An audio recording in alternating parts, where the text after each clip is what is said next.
Señor, le bendiga, hermanos. El pastor Guerra con una palabra de gracia en tiempos de coronavirus. Estamos todavía considerando la pregunta a quién echarle la culpa entonces por coronavirus. Vimos ayer en Romanos capítulo 8, el versículo 18 en adelante, que en este mundo hay sufrimiento y que de la manera que nosotros respondemos al sufrimiento revela, una de las cosas que revela es qué tipo de fe tenemos nosotros en nuestra vida cristiana. Si nosotros creemos que la fe cristiana remueve los problemas, que entonces nosotros quizás tenemos una fe cristiana espiritista en vez de una fe cristiana como la Biblia dice. Romanos capítulo 8, el versículo 18 nos dice: tengo por cierto que las aflicciones de este presente mundo, de este presente siglo. Y lo que está diciendo Pablo es que él no está diciendo, ¿y por qué ustedes tienen problemas? ¿Por qué ustedes tienen adversidades? Sino que él está diciendo, tengo por cierto que las aflicciones de esta vida. En otras palabras, la vida cristiana se vive, se experimenta con aflicciones, con problemas, con adversidades, con sufrimiento, con cruces también. Mire, entonces la palabra de Dios me sigue hablando y me explica acerca del sufrimiento y los problemas del mal en este mundo. El problema del mal no solamente es algo que refleja a qué tipo de fe nosotros tenemos, espiritista o bíblica, pero también revela si nosotros, cuando miramos al mal, si nosotros somos creyentes o no somos creyentes. Pues el mundo inconverso muchas veces ve el sufrimiento y los problemas que pasan en la vida, bien tristes, niños que mueren, personas con cánceres, esas tragedias, para decir, ¿dónde está Dios? Y para decir, si hubiera Dios, no permitiera estas cosas. No, la palabra entonces nos explica de dónde viene el mal. Dice el versículo 20 de Romanos 8, porque la creación fue sujetada a vanidad, no por su propia voluntad, sino por causa del que la sujetó en esperanza. Versículo 20, la creación fue sujetada bajo, dice, vanidad. Hay todo un libro que dice vanidad de vanidades, todo es vanidad.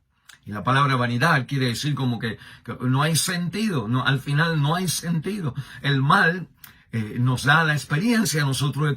Esto no doesn't make sense, no da sentido esto que está sucediendo.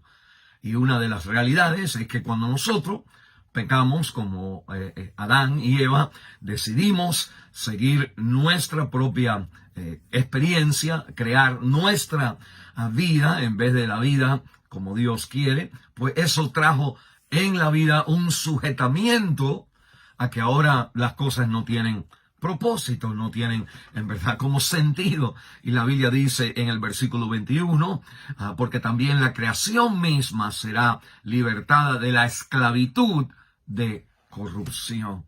Cuando Adán y Eva pecaron, pues no solamente ellos, nosotros, ahora estamos esclavos a corrupción, esclavos al proceso de muerte en nuestra vida, a enfermedades, al proceso de que no somos moralmente perfectos, que necesitamos a un Salvador, pero también toda la vida, todo el mundo y la experiencia de esta vida entró en una esclavitud de corrupción.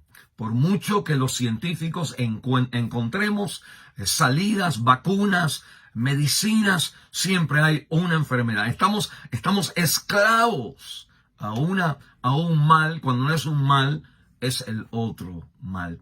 Y la palabra de Dios entonces nos está apuntando una y otra vez más que el sufrimiento tiene una explicación en la vida cristiana.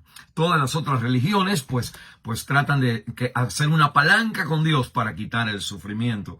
Pero el sufrimiento en la vida cristiana, en vez de borrar la realidad de Dios, afirma la realidad de Dios. Y nos da entonces esto que se llama esperanza, dice el versículo 24, porque en esperanza fuimos salvos, pero la esperanza que se ve no es esperanza, porque lo que se ve, ¿para qué esperarlo? Pero si esperamos lo que no vemos, con paciencia lo aguardamos.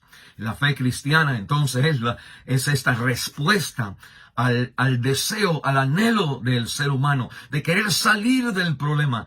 Y Dios entonces nos da la salida, la esperanza de salida en la persona y la obra de nuestro Señor Jesucristo, en su resurrección. Pues todo, ya Cristo no muere, ninguna corrupción llega a su vida.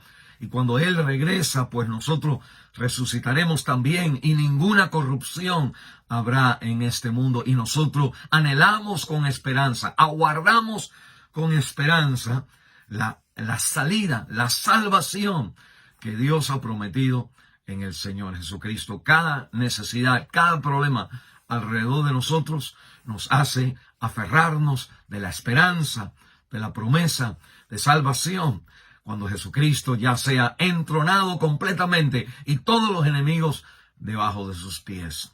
El Señor le dé paciencia en la esperanza de que todo se arreglará bajo la salvación que tenemos en Cristo Jesús.